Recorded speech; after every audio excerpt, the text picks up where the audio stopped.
And when I went out on Twitter for questions I should ask you, the number one question that I now ask by popular demand is, what have you seen change most about the left since your days as an activist in, say, the 60s?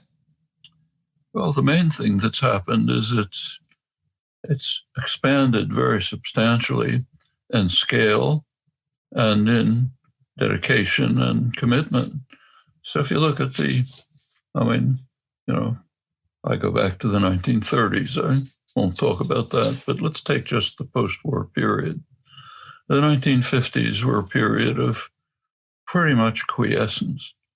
People recovering from the Depression and the war, there wasn't much of an activist left. Picked up in the 60s, but it was sporadic, strong and intense during particular moments, but sporadic. So the civil rights movement was very strong in the early 60s.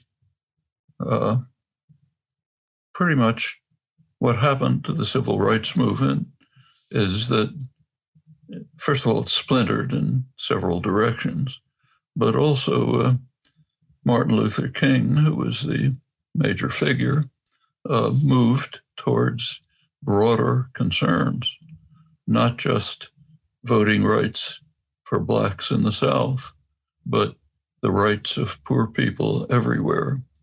Tried to construct a poor people's movement, moved to the North, dealing with repression and racism and class violence in the North. That didn't sell to American liberals. They were perfectly happy to have him denounce racist sheriffs in Alabama, but not us, please. We're not part of that. King also turned to criticism of the Vietnam War, not acceptable to Northern liberals. No criticism of the Vietnam War allowed, only very tepid criticism. He took it to the American liberal community. I've reviewed a lot of this in detail. If you want, I could go through it.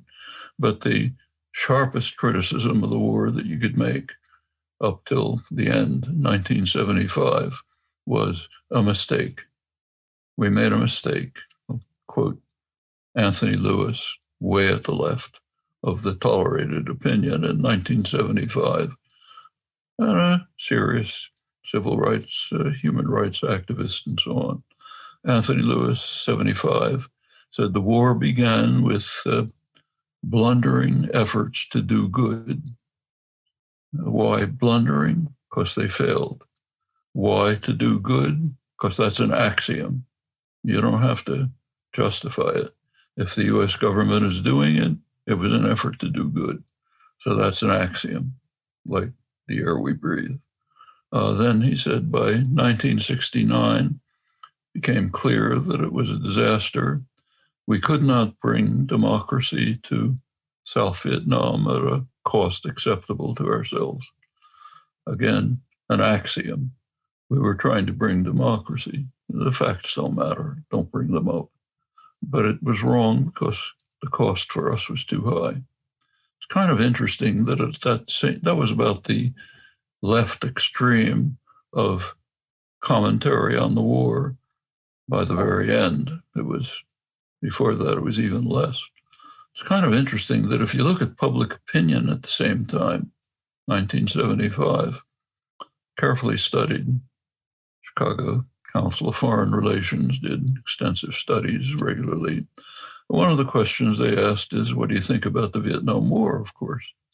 The answer, about 70%, fundamentally wrong and immoral, not a mistake. That's the public. Intellectual, liberal opinion, a mistake. We couldn't bring democracy at a cost acceptable to ourselves. Well, when King in 1966, I think it was, came out with a strong anti-war statement in a talk at Riverside Church, and the roof fell in. You're not allowed to do that. So by the time he was assassinated in 1968, his popularity among liberal community was very low.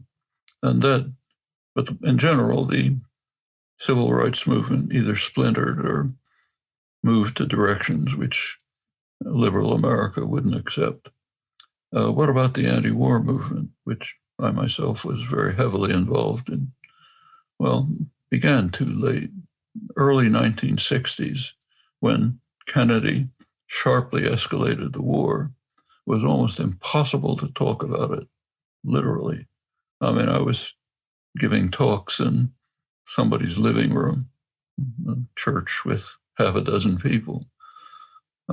Meetings were broken up violently. We couldn't, in Boston, where I was living, maybe the most liberal city in the country, as late as 1966, we couldn't have a public meeting without it being attacked, broken up, often by students. Churches were attacked if there was a meeting in them. Finally, by late 1966, there was a shift. By 1967, there was a substantial anti-war movement. Went on for a few years. By about 1971, 71, it was splintering, breaking up, kind of declined. So very intense, but for a brief period. Now, this activism in the 60s did spawn other movements. So you got the bare beginnings of the feminist movement, bare beginnings of the environmental movement. They actually grew. They didn't have the visibility of, say, Selma or the March on Washington or the Pentagon March and so on. They didn't have that visibility, but they were spreading and growing. Actually, in many ways, the major anti-war movement in American history, in my view, was the solidarity movement with Central America. That was unique in imperial history. It's barely discussed, but that's the first time in the history of imperialism when people from the imperial society not only protested the crimes of their government, but went to live with the victims to try to help them. And it was very middle America, churches in Kansas, evangelical groups, popular groups all over the country. Thousands of them went to live with the victims of Reagan's terrorist wars in Central America, which were killing hundreds of thousands of people, destroying the societies, devastating wars. It's a lot of the source of the current immigration. And there was real dedication to oppose it of a kind that had never happened. When the French were devastating Algeria, there was protest, but nobody went to live in an Algerian village to try to help them and give them whatever protection from the French murderous forces you might get with a white face. Nobody thought about it in Vietnam, certainly not under the British colonial wars. This was new. Major anti-war movement. Didn't get much. It wasn't a public movement. It was a popular movement of a kind that had never existed before. And I think this is extended into the more recent period. There are now substantial popular public movements, popular activist movements, which are just part of the general scene. So in many ways, it's expanded.